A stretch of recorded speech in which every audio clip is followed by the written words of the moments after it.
È la partita che può valere la stagione, può valere la salvezza di Carlo, l'ha preparata nella maniera migliore, ha cercato di evitare tensioni inutili, ha parlato in maniera tranquilla in settimana. Certo, cercheremo di vincere ma con equilibrio, cercheremo di vincere senza rischiare troppo, primo non prenderle. Arbitra Rosetti di Torino, un Chievo in formazione tipo, o meglio quasi formazione tipo, perché all'ultimo minuto Yepes non ce la fa, anzi si è infortunato nella rifinitura di ieri e non è riuscito ad essere del match, e quindi Mandelli al centro della difesa in coppia con Morero. Yepes, distorsione alla caviglia per lui, serviranno nuovi accertamenti per capire l'entità dell'infortunio. Di sicuro comunque i due centrali di questa sera non hanno fatto rimpiangere il difensore colombiano. Ecco Ruotolo che cerca l'impresa, cerca di acciuffare la salvezza con una vittoria a quel Bentegodi e cercando di vincerle tutte. Un minuto di silenzio per la scomparsa di Raimondo Vianello. Ecco il Chievo molto concentrato naturalmente e rispettare questo minuto di raccoglimento. Poi tutto è pronto, inizia una partita che vede il Chievo nettamente superiore al Livorno, ma ci sarà da soffrire. Andiamo con ordine perché il Chievo parte bene ma le sue conclusioni sono sballate. Molte volte abbiamo visto dei finali di questo tipo con Luciano che non è riuscito a rinquadrare lo specchio della porta. Qui ci pensa Galante a mettere un brivido al suo portiere De Lucia, il tentativo di De Paula e la deviazione, ma sul calcio d'angolo ci prova Mandelli, palla centrale, nessun problema per il portiere del Livorno. Lo ripetiamo, Livorno ultimissimo. Mandelli che farà un po' le Yepes della situazione, sempre, anzi spesso in avanti per cercare il gol.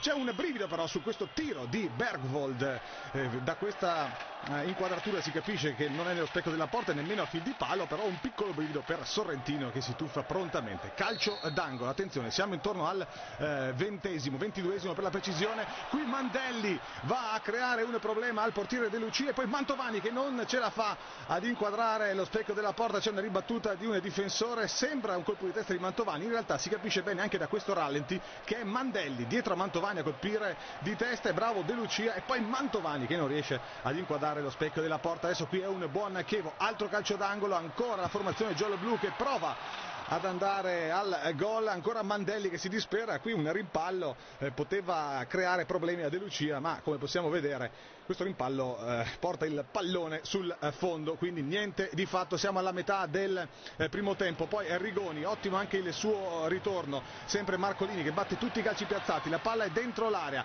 Pellissier, De Paula che non riesce ad andare alla conclusione. Ecco Rigoni che prova ad andarsene in dribbling e non riesce però a tirare, non riesce a trovare nemmeno il piedino di un avversario per magari lasciarsi cadere e protestare un calcio di rigore. Poi guardatevi cosa succede, Pellissier sta per tirare, viene sicuramente spinto, lui protesta tantissimo, vorrebbe il calcio di rigore, l'arbitro Rosetti lascia proseguire per una presunta regola del vantaggio, la definiamo così, o almeno così cerchiamo di interpretare l'arbitro. Pellissier comunque ha il tempo per andare alla conclusione, si dispera ma si arrabbia anche perché come possiamo vedere meno di un minuto dopo siamo al 28esimo e Sergio Pellissier sugli sviluppi di un'azione che parte con il calcio d'angolo va a segnare il gol del vantaggio giallo-blu. Vedete qui sembra finita l'azione, invece Luciano è bravissimo al limite dell'area, è bravissimo anche a trovare Pellissier, destro potente, il gol di Sergio Pellissier, un gol importantissimo, il nono in questa stagione, un gol che può valere la permanenza in Serie A, ma siamo ancora nel primo tempo e il Livorno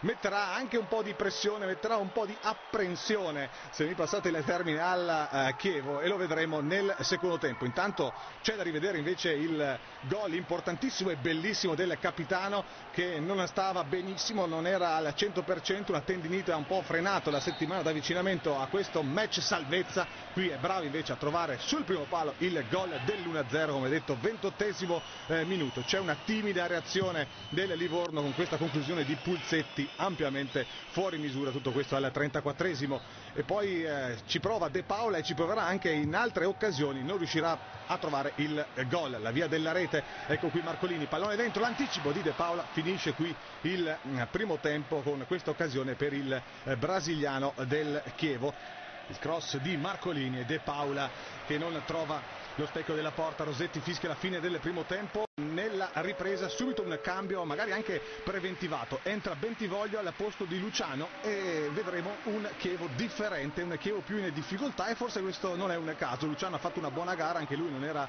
al top, un problemino muscolare lo aveva frenato in questa settimana di lavoro. Entra Bentivoglio e sarà un altro Chievo. Comunque al 15esimo Marcolini, la palla è lì, De Paula che non riesce nella deviazione sull'ottimo assist di Pellissier, azione da rivedere perché è stato bravissimo Sergio Pellissier in posizione regolare ad andare in profondità e a mettere dentro un pallone. Si dispera il brasiliano, ecco il lancio di Marcolini sul filo del fuorigioco, l'assist del capitano, e poi De Paula che deve lasciare il terreno di gioco. Al suo posto Elvis Abbruscato. Siamo al 18esimo, ancora il Chievo che si porta dalle parti di De Lucia con un altro calcio piazzato e con Pellissier che scivola al momento della conclusione. È stato bravissimo il capitano a sbarcarsi, a raccogliere l'invito in profondità di Marcolini, poi meno bravo ma anche un po' sfortunato perché è scivolato su un terreno insidioso. E attenzione al Livorno, ecco qui che siamo intorno alla mezz'ora e il Livorno creerà 3 problemi di fila. Questa punizione di Tavano fuori non di moltissimo.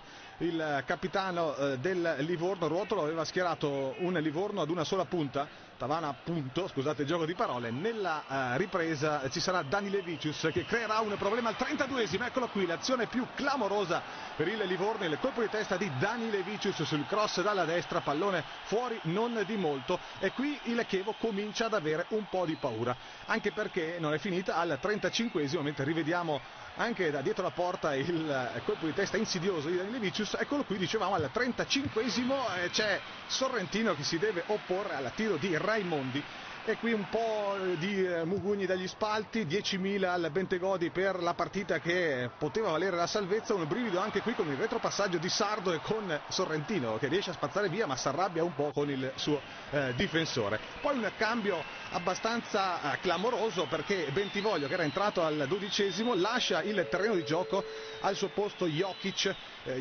che va a fare l'esterno alto di sinistra. Avete visto anche le indicazioni di Mimmo Di Carlo. Cambia il Chievo ma è una mossa azzeccatissima perché Chievo, che non aveva più la spinta di Luciano sulla destra, ha la spinta di Jokic che viene servita in questa maniera da Pellissier.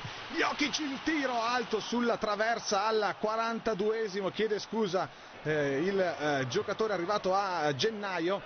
Andiamo a vedere ancora Jokic, la palla dentro, questa volta è buona, Abbruscato, il gol, Elvis Abbruscato, gol della tranquillità al 43esimo, il cross proprio di Bojan Jokic e l'esplosione di gioia della curva del Chievo e di tutto il Bentegodi. Ricordiamo, non ci sono tifosi del Livorno, forse il Livorno ha giocato anche più tranquillo senza la presenza dei suoi sostenitori che sono in accesa contestazione. Abbruscato può esultare tutto il Chievo. Questi sono 3 punti che vogliono dire salvezza, ed è una salvezza meritatissima, lo dobbiamo dire, nonostante qualche difficoltà, qualche rischio, un po' di apprensione come si diceva. Andiamo a rivedere il retropassaggio di Knežević che sbaglia tutto, il numero 13 del Livorno, serve Abbruscato che è lestissimo sul secondo palo a metterla dentro, ed è anche l'ultima occasione degna di nota in questo match, magari non bellissimo ma importantissimo, con il Chievo che l'ha fatto suo con merito, e adesso si possono affrontare le ultime 4 giornate di campionato con molta più